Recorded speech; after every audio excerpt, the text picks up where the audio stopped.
क्या सचमुच हमारे जीवनों में सचदार है, हमारे जीवनों से उसका नाम महिमा पाता है। ऐसी कमियां हैं तो आज अपने जीवन को प्रभु के सामने रखें, पूरी तौर से अपने आप को सरेंडर कर दें और उससे कहें, हे प्रभु मुझे धो और साफ कर, ताकि मैं तेरे योग बन जाऊं और वो योग्यता जो तू चाहे तब हमारे जीवनों में आ जाए। तेरे वचनों पे चलने वाले दूसरे लोग हैं, क्योंकि तूने हमें चुना है और चुनकर अपने समीप इसीलिए आने दिया है कि हम तेरे सद्गुणों को प्रकट करें। जैसा हो सके हमारे जीवनों से और कुछ इस तरह से कहें, मुझको छुपा लो, मुझको छुपा लहू में, मुझे पाक साफ कर दे, मुझको छुपा लहू में, मुझे पाक साफ कर दे, पापों से मैं बना हूँ, यीशु तू माफ कर दे, मुझको छुपा लहू में, मुझे पाक साफ कर दे, पापों से मैं भरा हूँ, यीशु तू माफ कर दे, मुझको छुपा लहू में, मुझे पाक साफ कर दे,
हम अपने जीवन में इस बात को गहराई में लें और सोचें कि हाँ, हमसे कहाँ गलतियाँ हो जाती हैं, हम नहीं चाहते फिर भी हम कर बैठते हैं।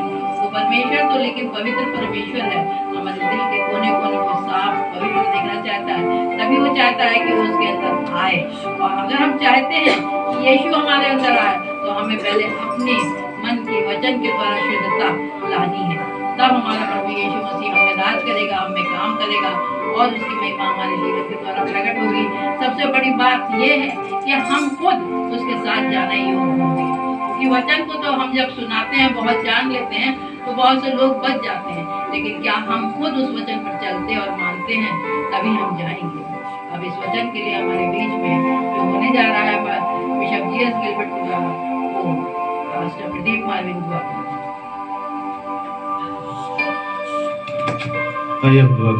सच्चे प्रभु यीशु, तेरा वचन हर एक दोधारी तलवार से चलता है, तो गांठ गांठ मुद्दे मुद्दे को वार पार चलता है। जबकि वो वचन हमारे बीच में जो अभिषेक जिन्हें तूने चुना है, तो वेदात्मा के जोर में प्रभु यीशु शेयर करते हैं, तो प्रभु होने देखिए पूरी तौर से हम हमारे गांठ गांठ मुद्दे मुद्दे छिप जाए प्रभु यीशु, ये वचन हमारे अंदर बस जाए प्रभु यीशु, और हमारे जीवनों में सचमुच तेरी इच्छा के अनुरूप फल लगने पाए प्रभु यीशु। विदाउल कहता है कि मैंने तेरे वचन को अपने हृदय में रख छोड़ा है कि तेरे विरुद्ध पाप न करूं।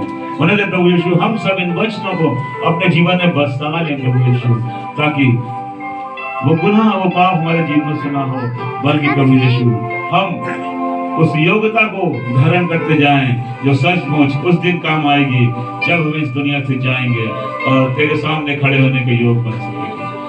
हम फिर तुझसे दुआ करते हैं अपने बिशप साहब के लिए, तूने और भी पवित्र आत्मा के जोर को इस्तेमाल कर दो। इस विनती को तेरे नाम में मांग लेते हैं, सुनो कबूल कर। आमीन। बैठ जाइए आप लोग।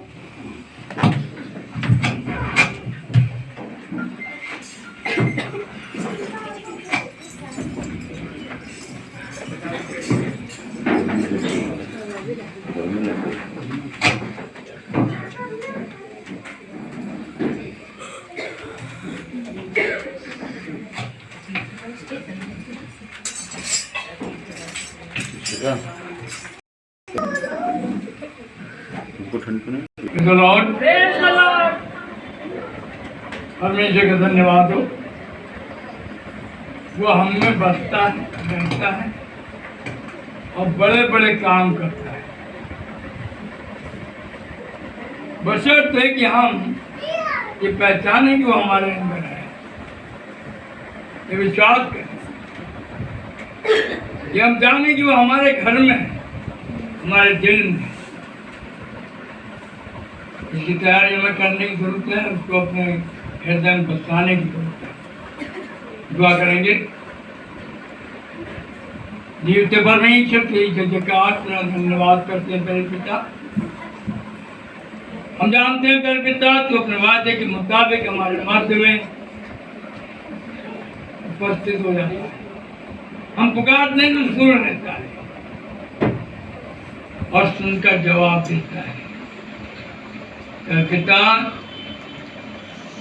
जितने भी तेरे बच्चे तुझको सुनने के लिए, तुझको जानने के लिए, तुझे पहचानने के लिए अपना समय तेरे सामने गुजारते हैं, उनको तू आसूदा करता है, तृप्त करता है, सेटिस्फाई करता है। उनकी हर समस्या का हल तू है, उनकी हर बीमारी का चंगा करने वाला तू है, उनकी हर समस्या का हल करने वाला तू है। तू सच्चाई को जोरों से बरसाता है। तेरा धर्म हमें न्याय करना सिखाता है। काश हम तेरे साथ चलें और वही करें जो तेरी निगाह में है। प्रभु यीशु मसीह की सामर्थ्य नाम है। प्रियो, सचमुच में जब हम पूरी तौर से लय के साथ, जोर के साथ, धुन के साथ परमेश्वर की स्तुति में लगते हैं, तो हमारा परमेश्वर पूरी रीति से हमारे होठों पर विराजमान हुआ है और हमारे होठों से वही बातें निकलती हैं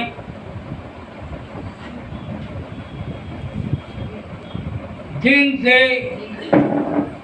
परमेश्वर को महिमा, और वो अपनी महिमा के लिए जो उसने अपनी दस्तकारी तैयार की है उसकी तरफ नजर करता है। बड़ा खुश होता है जब हम उसकी महिमा करते हैं, जब हम उसकी स्तुति करते हैं, क्योंकि वो स्तुति से बहुत ही प्रसन्न होता है। और ये स्तुति हमें सचमुच में दान में मिली है, वरदान है ये भी कि हम उसकी स्तुति करने पाते हैं। ये हमें प्रभु की तरफ से एक वरदान है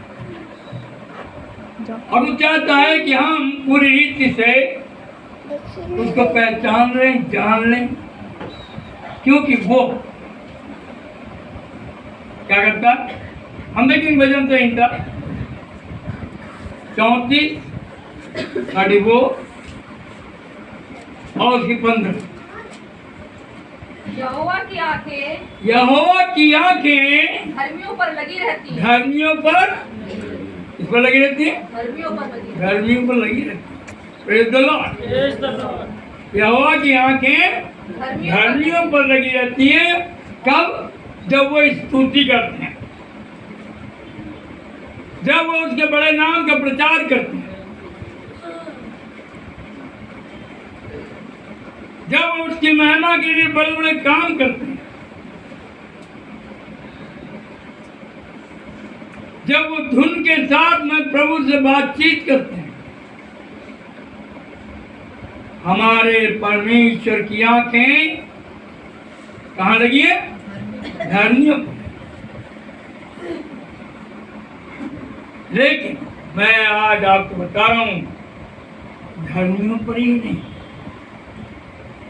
बल्कि सब गुनहगारों पर भी लगी हैं। और किस स्थिति में लगी है, किस उद्देश्य से लगी है? वो उद्देश्य उसका ये है कि हम धर्मी बन जाएं, हम सच्चाई से बेईमान। ये गाना है कि यीशु पर ईमान लोग धर्मी बनता है। तो वो सबकी तरफ अपनी नजर रखता है। ये बात सच है। हर लिखा हुआ है, मैं किसी भी गुनहगार की मौत से खुश नहीं, बल्कि वो चाहता है कि हर एक लौट आए, उसकी स्तुति में शामिल होने के लिए, उसके अनुग्रह में शामिल होने के लिए, उसकी दया में शामिल होने के लिए हर एक को चाहता है। ऐसा लिखा हुआ है, हम देखेंगे भजन 90 और 3 पद में लिखा हुआ है। क्या लिखा है? तू मनुष्य को लौटा कर चूर करता है और कहता है कि हे आदमियों लौटाओ, हे आदमियों लौटाओ। ये एक ऐलान है, एक निमंत्रण है, लौटाओ, क्योंकि मुक्ति मेरे पास है। हाँ? उद्धार और जीवन और चंगाई और रिहाई सब कुछ मेरे पास है। आदमियों लौटा। आज हमें हमारे उस मार्ग से जो परमेश्वर को पसंद नहीं है, परमेश्वर कहता है लौटा, मेरे पास जीवन है, मेरे पास समृद्धि है, मेरे पास बुद्धि और ज्ञान है, मेरे पास सब कुछ है, आओ तो।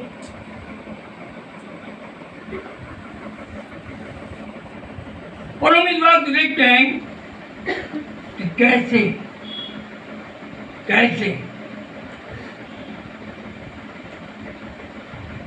दाऊद बादशाह अपने परेशानियों के दिनों में कह रहा है कि मेरे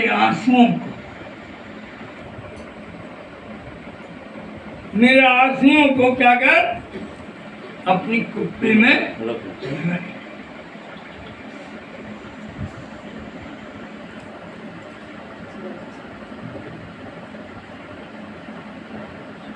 मेरे आंसुओं को कुप्पी में रख।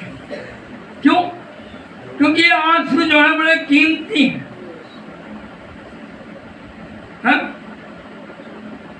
आंसू ये करिश्मा करने वाले हैं। मालूम, एक देश है पर्शिया, वहां का ये दस्तूर है, जब कोई मरता है तो एक आदमी आता है, रोने वालों के आंसुओं को इकट्ठा करता है, रोने वालों के आंसुओं को इकट्ठा करता है और इकट्ठा करके रख लिया जाता है। वो बीमारों पर लगाया जाता है, बीमार चंगे हो जाते हैं। Praise the Lord। आंसू की ताकत में बता रहा हूँ, तो कह रहा अपने कुप्पी में मेरे आंसुओं को, वहीं पर कह रहा है कि यहोवा की आंखें धर्मियों की ओर लगी रहती है, लेकिन धर्मी जब दुहाई देता है और आंसू बहाता है तो वो चाहता मेरा एक भी आंसू बेकार ना जाए, वो काम आए, वो काम आए। और ये एक नमूना हमारे प्रभु यीशु मसीह ने दिया है कि आंसू की बात हम कर रहे हैं और परमेश्वर की आंखें परमेश्वर के लोगों की ओर लगी रहती हैं। इन दो बातों पर ध्यान देंगे। हाँ, क्या है? हमारी तरफ, दुनिया की तरफ यीशु मसीह की आंखें लगी हैं? और ये कुर्बान होने का काम जो था कोई आसान नहीं था। वो अहम वक्त कुर्बान हो रहा है और दुआ कर रहा है, घुटने टेके हुए। जैतून पहाड़, गैतसमनी पहाड़, वहां पर वो इस बात के लिए तैयारी कर रहा है और क्या हो रहा है कि उसी वक्त से वो कुर्बान हो रहा है। देखिए तो अभी शरीर पर नहीं चढ़ाया गया, लेकिन कुर्बान हो रहा है। क्यों? क्योंकि उसकी आंखें दुनिया को बचाने के लिए लगी हुई है, दुनिया को निजात देने के लिए लगी हुई है, दुनिया का उद्धार करने के लिए लगी हुई है। लेकिन ये कटोरा भारी था, बहुत भारी। हाँ, ये कटोरा भारी था। तो पिता से विनती कर रहा है कि हो सके तो ये कटोरा मुझसे टल जाए, लेकिन मेरी नहीं, तेरी इच्छा पूरी, जैसा तू चाहता वही हो। तो उसके चाहने के मुताबिक जैसा उसका पिता चाहता था वो कर रहा है। और क्या लिखा हुआ हम देखेंगे, लोग का रचित 44। पिता की आंखें है बेदाग, बेझुर्री, बेगुनाह की तरफ लगी हैं और उसे वहीं से हिम्मत दे रहा है कुर्बान हो जाती। 22 की 44। वो अत्यंत संकट में, हाँ? वो अत्यंत संकट में, वो अत्यंत संकट में व्याकुल होकर और बड़ी और भी हार्दिक वेदना से और बहुत ही हार्दिक वेदना से बड़े टूट करके प्रार्थना करने लगा। और हाँ, एक मिनट। हाँ, प्रार्थना करने लगा। यहाँ पर क्या है मालूम कि यहाँ जो है वो पूरी रीति से अपने आप को परमेश्वर के लिए क्या कर रहा है, कुर्बान कर रहा है। और भी टूट करके प्रार्थना करने लगा।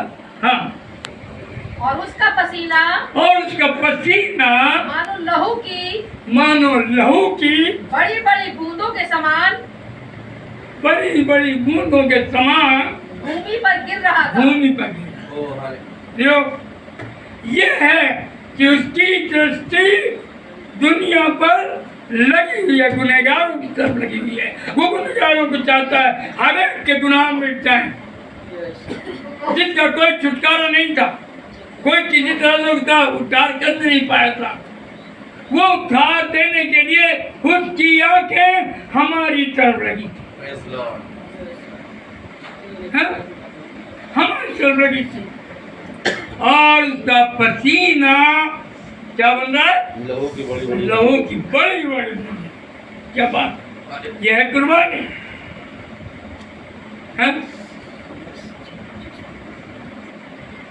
दाऊद कह रहा है मेरे आंसुओं को अपनी कुप्पी में रख। देखिए ये आंसू कहाँ गया, ये कौन सा आंसू? मैं तेरे लिए ऐ इंसान, ऐ आदमियों लौट आओ, मैं तुम्हारे लिए कुर्बान हो रहा हूँ।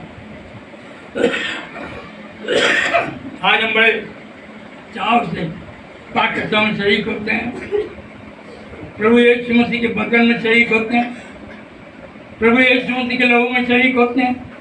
ये लहू में शरीक होने का अधिकार, ये यीशु मसीह के बदन में शरीक होने का अधिकार हमें कैसे मिला है? इस तरह से मिला है कि वो हमारे लिए कुर्बान हो रहा है, अपने खून का एक एक कतरा हमारे लिए बहा। हालेलुया। क्या हम इसकी कीमत कभी पहचानते हैं? क्या हम ये पहचान करके इस बात का संग शरीक होते हैं? क्या हमारी भी आंखें उसकी तरफ लगी है, उन आंसू की तरफ लगी है? क्या हमारी आंखें उन आंसुओं की तरफ लगी है जो खून की बूंदें बन करके टपक रहा है? क्या उस तरफ होने लगी? आज परमेश्वर हमें बताना चाहता है, सिखाना चाहता है और हमें सचेत करना चाहता है। पत्र से कहा कि देखो अपने लिए दुआ करो कि तुम ईमान में बने रहो, तुम भटक न जाओ। और पत्र ने कहा चाहे जो भी हो, अगर मुझे तेरे साथ मरना पड़े तो मैं मर जाऊंगा। लेकिन पत्र को कहा उसने, उसे क्यों उसकी तरफ उसकी आग लगी हुई है, पत्र से बात कर रहा, कहा आज ही रात मुर्ग के बांग लेने से पहले तू 3 बार मेरा इनकार करेगा। है? लेकिन वहां पर हम देख रहे हैं कि पतरस को उसने त्याग नहीं दिया है? हम कितनी बार इसका इनकार कर रहे हैं? क्या हम इस बात को सोच नहीं करते? हम ध्यान देते हैं इस बात को कि हमने कहां उसका इनकार किया? कई बार हम लोगों की तरह कई बार अपने को छिपा जाते हैं, जानकर भी छिपाते हैं। आज दूध का दूध और पानी का पानी परमेश्वर चाहता हो जाए, हम कहीं भी ना रुके, कहीं भी ना डिगे, कहीं भी ना थके और कहीं भी ना डरे। आज परमेश्वर हमें ये चाहता है। लेकिन पत्थर की हकीकत देखिए क्या होता है। पत्थर की ओर उसकी आंखें लगी हैं, लेकिन अभी उसने टकटकी बांध के उसकी तरफ नहीं देखा। अब इसी का लूका 22 बाब उसकी 56 आयत देखिए, यहाँ पर 3 बार इनकार करता है। तब एक दासी तब एक दासी उसे आग के उजाले में बैठा उसे देख आग के उजाले में बैठा देख कर कहने लगी, और उसकी ओर ताक कर कहने लगी, और उसकी ओर ताक कर कहने लगी, ये भी तो उसके साथ था। ये भी तो उसी के साथ का है, ये भी तो उसी के साथ का है।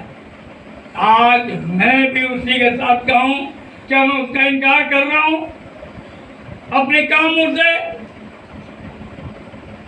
गलत संगति से, गलत इरादे से, गलत ईमान में शामिल होने से? हाँ? आज परमेश्वर चाहता है, क्या कह रहा है? कुछ ये भी तो है उसी के साथ का है। परंतु उसने ये कहकर इनकार किया। देखिए इनकार हो रहा है। हाँ, हे नारी, मैं उसे नहीं जानता। थोड़ी देर बाद किसी और ने उसे देख कर कहा, तू भी तो उन्हीं में से है। थोड़ी देर बाद और फिर इससे क्या कह रहा? पतरस ने कहा, हे मनुष्य, मैं नहीं हूँ। मैं उसके साथ का नहीं, मैं उसे नहीं जानता। कई बार हम अपने कामों से, अपनी बातचीत से, अपने रहन सहन से, अपने वेशभूषा से हम क्या कर चाहते हैं अपने आप को, हम उसका इनकार कर रहे हैं, हमें पता ही नहीं है, हमसे इनकार हो रहा है। आज ही रात को मुर्ग के बांग देने से पहले तो 3 बार मेरा इनकार। आप देखते तीसरी बार। कोई घंटे भर के बाद एक और मनुष्य दृढ़ता से कहने लगा, निश्चय ये भी तो उसके साथ था। निश्चय क्या कहा उसने? पक्की तौर से ही उसके साथ था। और पतरस पक्की तौर से कह रहा है मैं उसके साथ नहीं था। कई बार हम पक्की तौर से कह देते हैं, सही कहें तो नहीं था। मैं तो जानता हूँ आपको, मैं बता रहा हूँ, मैंने अपने अनजाने में, अपनी नासमझी में, वचन को न जानने के कारण मैंने कई बार इनकार किया, लेकिन उसने मुझे नहीं छोड़ा, जिंदा रखा, ताकत दी, तंदुरुस्ती दी, बुद्धि और ज्ञान दिया, लेकिन मुझे कभी उसने त्यागा नहीं। क्यों? क्योंकि पतरस को भी उसने नहीं त्यागा, मुझे भी नहीं त्यागा, मैंने इनकार किया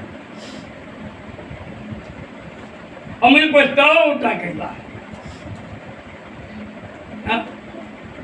मैंने इस कदर इनकार किया, उसको जानता था और मैंने अपने बचपन से शिक्षा पाई थी, लेकिन मैंने पूरी तौर से रामायण पढ़ना शुरू कर दिया। मैं पूरी तौर से वही काम कर रहा था जो मेरे यहाँ पहले होता था।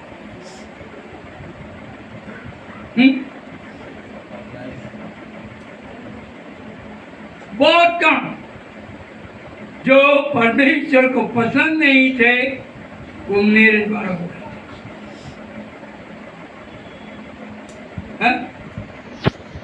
मैं पूरी तौर से भूल जाना चाहता था। किसको? यीशु को, उद्धारकर्ता को, जीवनदाता को। मैंने भूलने की कोशिश की, लेकिन उसने मुझे भूलने नहीं दिया। वो मेरी तरफ देखता रहा, मुझे ताकता रहा, मुझ गुनहगार की तरफ उसकी आंखें लगी रही। लेकिन प्रियो, हम सब कुछ जान करके अगर हम ऐसा करेंगे तो परमेश्वर में क्षमा नहीं करेगा। इसलिए हमें बड़ा सचेत होने की आवश्यकता है। जिन्होंने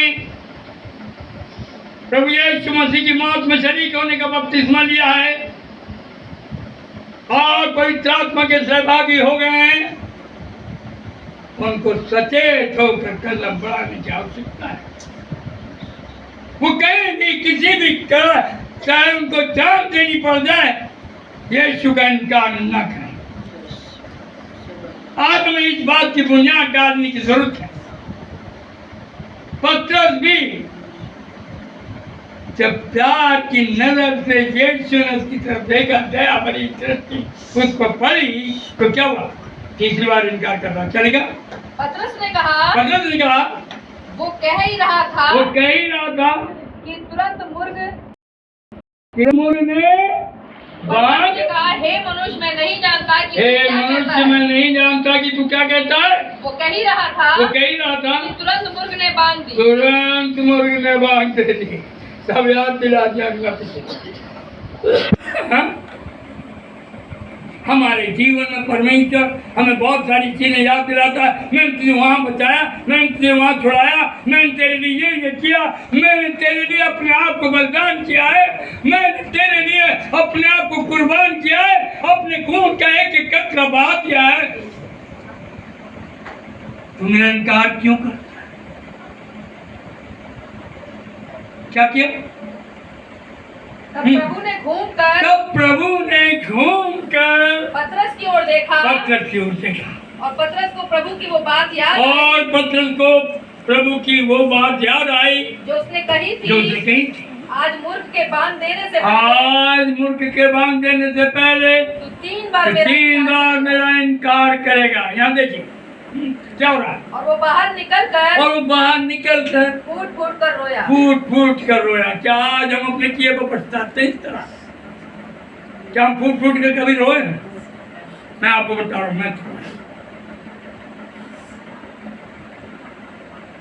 मैं जब मैंने पूरी तौर से तौबा की है इस कानपुर शहर में, बहुत डहाड़ा मार कर रोया और चाहता था कि मुझे पवित्र आत्मा मिल जाए, लेकिन नहीं मिला था। पर दूसरे दिन प्रभु यीशु मसीह ने मुझे अपना दर्शन दिया। पतरस को उसका दर्शन मिल गया। पतरस की तरफ जब यीशु ने देखा, उसकी आंखें उससे मिल गई और उसका प्रेम उसके अंदर जागृत हो गया। अब वो फूट कर रोने लगा और कहने लगा, मेरे प्रभु को तो तुमने सीधे लटकाया था, मुझे उल्टा करके लटका। ये बात आ रही हम हाथ लगा के लोगों पर, डाकुओं पर, चोरों पर, लूटमारों पर, बेईमानों पर उसकी दृष्टि लगी रहती है। आज भी ये है? क्या हुआ?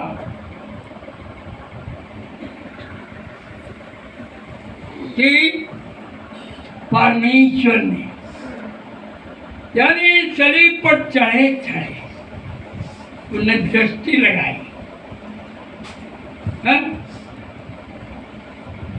दाऊद कह रहा है, यहोवा की आंखें धर्मियों की ओर लगी रहती हैं, लेकिन परमेश्वर कह रहा है, मेरी आंखें हर गुनहगार की ओर लगी हुई, ताकि हर एक मेरे राज्य में शामिल होता है, हर एक जीवन में उसकी निगाह लगी हुई है। लेकिन फिर भी देखिए क्या हो रहा है। हम देखेंगे इसी का लूका रचित सुसमाचार 23 उसकी 39 लाइन पढ़िए जल्दी से। और उसके साथ जान पहचान जो कुकर्मी वहाँ लटकाए गए थे, और जो कुकर्मी उसके साथ लटकाए गए थे, उनमें से एक उसकी निंदा करके कहा। देखिए एक क्यों नहीं बोल रहा, पहले दोनों बोल रहे थे, शुरुआत में दोनों बोले, लेकिन अब क्या है, जब उसने ये बात सुनी कि पिता इन्हें क्षमा कर, क्योंकि ये नहीं जानते कि क्या करते हैं, तो ये बात उसके अंदर घर कर गई, डाकू के अंदर घर कर। अरे ये सच में तो परमेश्वर है, क्योंकि परमेश्वर ही ऐसा कर सकता है, मनुष्य ऐसा नहीं कर सकता। ये सेंटेंस सिर्फ परमेश्वर के निकल सकते हैं और किसी के नहीं। तो जो कुकर में लटका गए थे उनमें से एक ने उसकी निंदा करके कहा, क्या तू मसीह नहीं?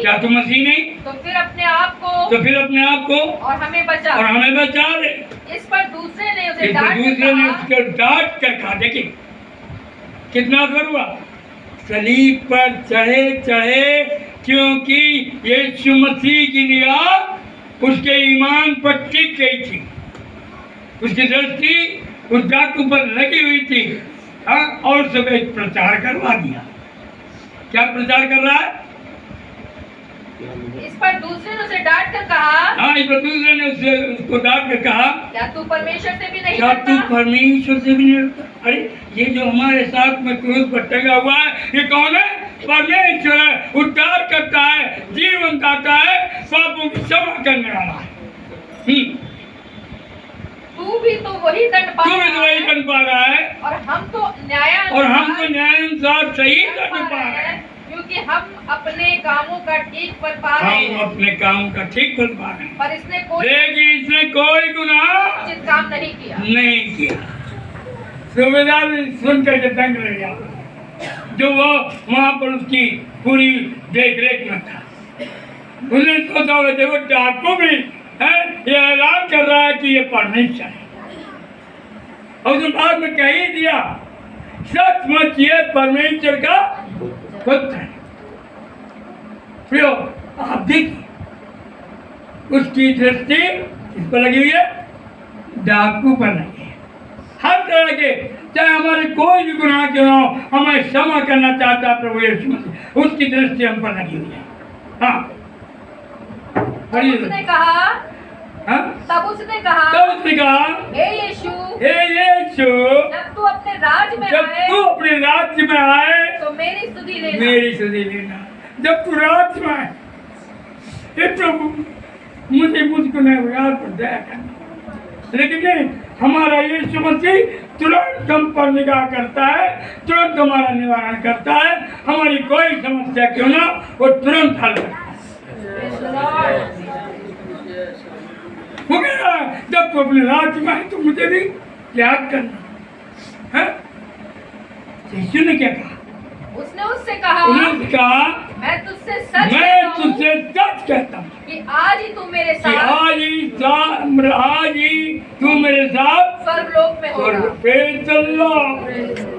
ये है कि हमारे परमेश्वर की दृष्टि हम पर लगी रहती।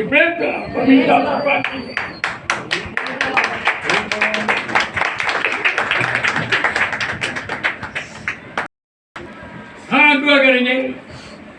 Hallelujah, hallelujah, hallelujah. यीशु राजा की जयकार, मेरा धन्यवाद हो।